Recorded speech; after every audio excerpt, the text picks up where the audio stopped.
연일 이어지는 폭염에 전남에서 가축 폐사가 발생했습니다. 축산 온도를 낮추기 위해 사투가 벌어지고 있지만 역부족입니다. 코로나19 확진자가 다시 늘고 있는 가운데 감기와 독감까지 유행하면서 멀티대맥이 현실화되고 있습니다. 대흥 천관산이 어머니를 테마로 한 특화 문화 공간으로 개발됩니다. 남북권 관광을 이끄는 명소로 만든다는 구상입니다. 강진군이 지역 소멸 위기를 벗어나기 위해 정주 여건 개선 등 다양한 정책을 추진하고 있습니다. 여러분 안녕하십니까? 목포 MBC 뉴스데스크입니다. 장마가 끝나고 연일 이어지는 폭염에 전남에서는 벌써부터 가축 폐사가 발생하고 있습니다. 축산 온도를 낮추기 위해 곳곳에서 사투가 벌어지고 있지만 역부족입니다. 서희령 기자입니다. 찜통더위 속에 소들도 힘겨워하고 있습니다. 무더위에 소들이 스트레스를 받을 수 있다 보니 축사 온도를 낮추기 위해 총력전이 펼쳐지고 있습니다. 축사 천장에 설치된 안개 분무기에서 물입자가 쉴 새 없이 쏟아져 나오고 소들은 열을 식히려 머리를 들어 올립니다. 축사 온도를 1도라도 더 낮추기 위해 자동 지붕 개폐 시스템도 도입됐습니다. 이렇게 신경을 써도 축사 온도를 낮추기 쉽지 않아 농민들은 걱정입니다. 어미소가 더위로 충분한 영양 섭취를 하지 못하자 송아지도 어미젖을 제대로 먹지 못해 야위어 버렸습니다. 풀로 돌아가고 그래서 전기세가 말도 못 오고 또 이제 이쪽 관리해달라 보면 소들이 피로도 빨리 오고 사료도 잘 안 먹어요. 젖소들도 무더위에 연신 물만 마시고 있습니다. 축사 천장에서 선풍기가 쉴 새 없이 돌아가지만 더위를 식히기엔 역부족. 온도는 가축이 자라는데 가장 큰 영향을 주는 요인 가운데 하나입니다. 그래서 요즘 축산 농가는 말 그대로 비상입니다. 더위를 먹은 젖소는 우유 생산량이 크게 떨어질 수밖에 없습니다. 너무나 힘듭니다.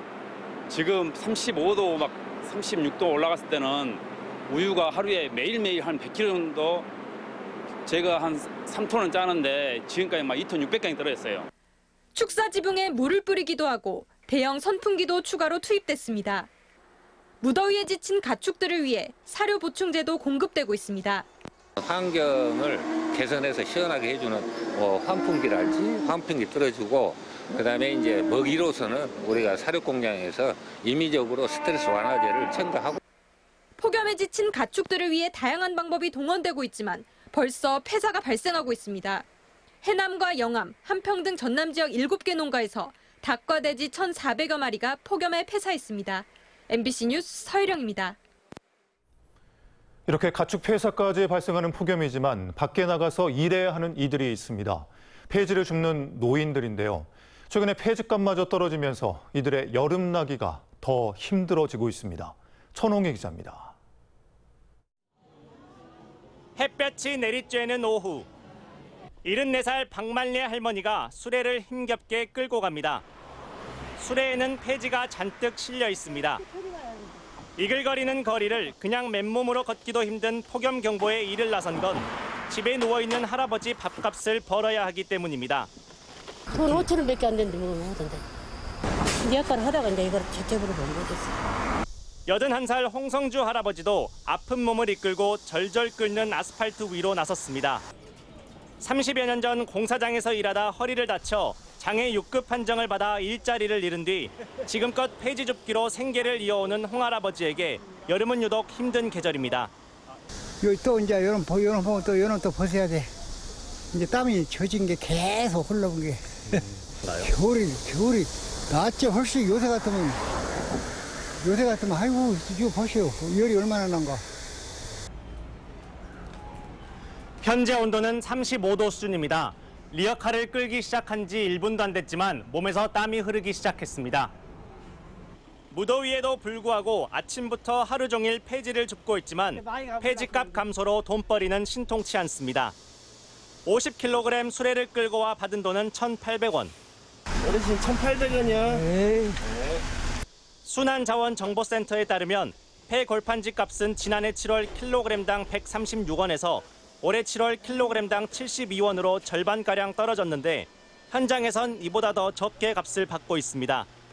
지금 현재는 키로에 60원인데요. 그 전에는 키로에 100원, 150원 할 때도 있었어요. 근데 지금 많이 타지 가격이 떨어진 실정입니다. 올해 광주에서 폐지를 주어 생계를 유지하고 있는 노인은 510명입니다. 폭염특보에도 생계를 위해 거리로 나서야 하는 폐지 줍는 노인들의 힘겨운 여름나기가 언제 끝날지는 기약이 없습니다. MBC 뉴스 천홍입니다. 코로나19 확진자가 다시 늘고 있는 가운데 감기와 독감까지 감염병 유행에 겹치는 멀티데믹이 현실화되고 있습니다. 무더운 날씨 속에 요즘 보건소와 병원은 환자들로 북적이고 있다고 합니다. 허연주 앵커가 다녀왔습니다. 목포의 한 코로나19 선별 진료소. 코로나 검사를 받기 위한 사람들이 눈에 많이 띕니다. 불과 석 달 전만 해도 하루에 10여 명 찾을 정도로 한가했지만 최근 코로나19 확진자가 늘면서 검사를 받는 사람들도 많아졌습니다. 6월 첫째 주 전남 지역 코로나19 일평균 확진자 수는 491명에서 7월 넷째 주에는 4배 이상 늘었습니다. 전남은 지난 6월부터 현재 7주간 환자가 지속적으로 증가하고 있는 상황이고요. 앞으로는 최소한 8월 둘째 주까지는 당분간 증가할 것으로 예상은 됩니다. 숨은 감염자를 포함하면 실제 확진자 규모는 더 클 것으로 보입니다. 코로나19 재유행에 이어서 독감과 감기도 최근 유행하고 있습니다. 이른바 멀티데믹입니다. 목포의 한 소아과 병원인데요. 오전부터 감기와 독감 환자로 북적이고 있습니다. 독감 증상을 보인 환자 비율은 외래 환자 1000명당 17.3명으로 최근 4주 연속 증가했습니다. 독감의 여름철 유행은 매우 이례적입니다. 근데 올해는 이례적으로 A형 독감이 득세를 하고 있고 두 개 질병이 증상 자체로 보면은 얼른 구별은 잘 안 되는데 독감이 훨씬 더 현재로 보면 고열이고 기침 증상이 심하고 콧물이나 이런 두통 증상이 심합니다. 코로나19 증가에 이어 감기와 독감 유행까지 겹치면서 한여름이 맞나 싶을 정도인데요. 증상이 엇비슷하다는 점도 문제입니다. 코로나19인데 감기라고 생각하고 잘못 대처하면 합병증 우려가 커 적극적으로 진단받고 치료해야 합니다. 폭염에 감염병 유행이 겹친 멀티데믹까지 건강관리에 유의하시기 바랍니다.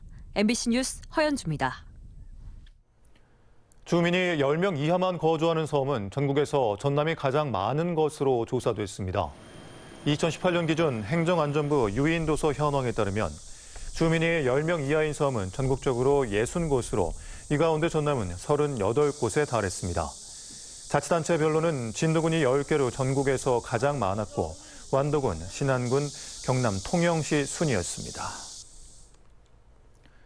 완도군은 국립해양수산박물관 설립 타당성 평가 자료를 재정비해 오는 9월 재도전에 나섭니다. 완도군은 최근 군의회, 해수부와 전남도, 완도군이 다양한 경로를 통해 타당성 평가를 다시 열어줄 것을 문체부에 요청했고 긍정적인 반응을 얻었다고 밝혔습니다.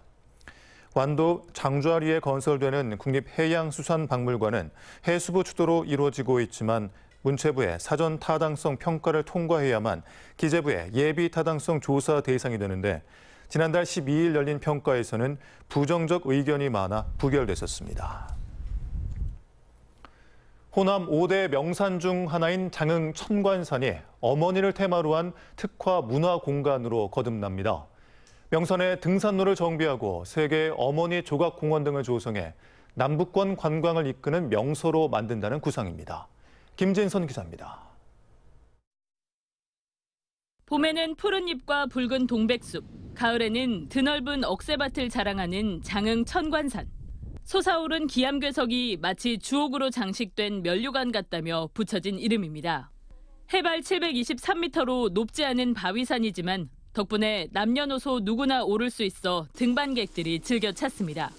이 천관산 일대가 어머니를 테마로 한 이른바 허그 관광벨트로 거듭납니다. 역사 자원을 이용해 어머니의 품으로 차별화된 문화공간을 조성하고 자연을 관광 자원으로 활용한다는 구상입니다. 천관산을 통해서 많은 관광객이 찾아와서 지역의 경제도 활성화되고 인구도 증가하는 좀 그런 형태가 되면 얼마나 좋을까. 천관산 내 등산로 정비는 물론 조경과 안전시설물 등이 추가 설치되고 편백 탐방로와 테마임도 조성 등 도립공원 개발 사업을 중심으로 편익시설들이 들어설 예정. 시대별 어머니를 테마로 한 미디어 아트, 가상현실 등의 전시 체험관과 국가별 어머니 조각공원도 조성됩니다. 앞으로 우리 남부권의 관광에 새로운 이정표를 세울 신기원 사업을 생각하고 장군과 전라남도가 앞으로 회복을 통해서 좋은 프로젝트를 잘 만들어내고 전라남도와 장흥군은 천관산 허그벨트 조성에 500억 원의 사업비를 함께 투입하기로 하고 남부권 관광개발과 연계한 천관산 관광 거점화에 나섰습니다. MBC 뉴스 김진성입니다. 강진군 인구가 20년에 비해 40% 가까이 줄었습니다. 강진군이 지역 소멸 위기를 벗어나기 위해 정주 여건을 개선하는 등 다양한 인구 정책을 추진하고 있습니다. 박종호 기자입니다. 최근 강진군 병영면에서 신혼생활을 시작한 이상준 씨 부부. 3년 전 서울에서 강진으로 내려왔는데 군이 추진하고 있는 빈집 정비 사업을 통해 새 집을 장만하고 근처에 카페까지 차렸습니다. 생활 편의시설은 없지만 푸근한 동네 인심과 병영성, 함해 기념관 등이 있는 지역에 성장성이 기대되기 때문입니다. 빈집을 리모델링 한다는 건 예전의 것들을 이제 유지를 하면서 여기에 것들을 이렇게 누리고 살 수 있다는 게 훨씬 저한테는 더 큰 그런 도시 아파트들을 사는 것보다 더 큰 매력으로 다가왔어가지고. 한때 5만여 명이었던 인구가 최근 3만여 명까지 떨어지자 강진군이 대대적인 인구 늘리기 정책을 추진하고 있습니다. 임천지구와 금곡지구 등의 2,000세대의 전원주택을 조성하고 350동의 빈집을 리모델링해 농사노촌 유학 입주민이나 귀농 귀촌인들에게 쾌적한 환경의 주거를 제공할 계획입니다. 또 지난해 10월부터는 전국 최고 수준의 육아수당을 지급하고 있습니다. 2022년 1월부터 출생한 아이를 대상으로 자녀 1명당 월 60만 원의 육아수당을 7세까지 지급합니다. 일자리와 동시에 주거 문제가 해결되는 그러한 정책을 통해서 지방 소멸에서 벗어나서 인구가 늘어나는 정책을 추진하고 있습니다. 강진만 갈대공원 축제 등 다양한 행사를 마련해 관광객 500만 명 달성을 목표로 하고 뛰고 있습니다. 이 밖에도 쌀규리 3차 산업 연계를 위한 특화산업 클러스터 구축 등 일자리와 인구를 늘리는 것이 민선 8기 강진군의 최우선 정책입니다. MBC 뉴스 박종호입니다. 더불어민주당 권리당원 모집에 광주 전남에서 12만여 명이 신규 등록했습니다. 더불어민주당은 입당원서 입력 절차를 이달까지 마친 뒤 최종 가입 여부를 결정할 계획입니다. 내년 총선에서 더불어민주당 당내 경선은 권리당원 50%, 일반 국민 여론조사 50%를 반영하는 국민 참여 경선으로 치러집니다. 전남교육청은 제3개 청렴 시민감사관으로 49명을 위촉하고 청렴 서약식에 이어 다양한 반부패 청렴 활동 참여를 요청했습니다. 전남교육청 시민감사관들은 교육, 행정, 시설 등 각 분야 전문가와 시민사회단체, 지역사회 인사들로 구성됐으며 임기 2년 동안 전남교육 대전환과 공직자의 청렴 실천을 위해 다양한 역할을 담당할 예정입니다. 목포대학교가 2023년 전라남도 청년 해외 취업 지원 사업 운영기관으로 4년 연속 선정됐습니다. 목포대는 올해 사업으로 지역 인재 30명을 선발해 해외 취업에 필요한 언어, 직무 능력 향상 교육 등을 실시한 뒤 미국 내 전공 관련 우수 기업과 연결해 1년 동안 현지 취업을 지원할 예정입니다. 심뇌혈관 질환의 지휘본부 역할을 할 국립심뇌혈관연구소의 장성 설립이 확정됐습니다. 전라남도는 국비 1,000억 원 규모의 국립심뇌혈관연구소의 장성 설립 사업이 기획재정부 타당성 재조사를 통과해 충북 오송 생명과학단지에 대구 경북 첨단의료복합단지와 함께 국가보건의료 기반산업의 3대 축을 완성하게 됐다고 밝혔습니다. 중풍과 뇌졸중, 심근경색 등 심혈관 질환을 예방, 관리, 연구하게 될 국립심뇌혈관연구소는 오는 2029년 완공될 예정입니다. 장흥군이 청사 신축 추진위원회를 열고 군민 의견을 반영하기 위한 주민 공청회와 설문조사를 실시하기로 했습니다. 추진위원회는 8월 중 공청회를 열어 청사 접근성과 입지 여건 등 다양한 분석을 통해 도출된 청사 건립 후보지를 군민들에게 설명한 뒤에 분석 내용과 설문조사 결과 등을 종합해 신청사 위치를 확정할 계획입니다. 전남도의회 최선국 의원은 다문화 가족 자녀가 부모와의 대화 단절 등으로 언어를 학습하는 데 어려움을 겪고 있고 학습 결손과 학업 포기 등 악순환도 반복되고 있다며 언어 학습 교육이 시급하다고 지적했습니다. 또 이중 언어를 사용하는 다문화 학생들의 장점을 살리기 위해 이중 언어 활성화 분위기 조성과 교육이 필요하다고 강조했습니다.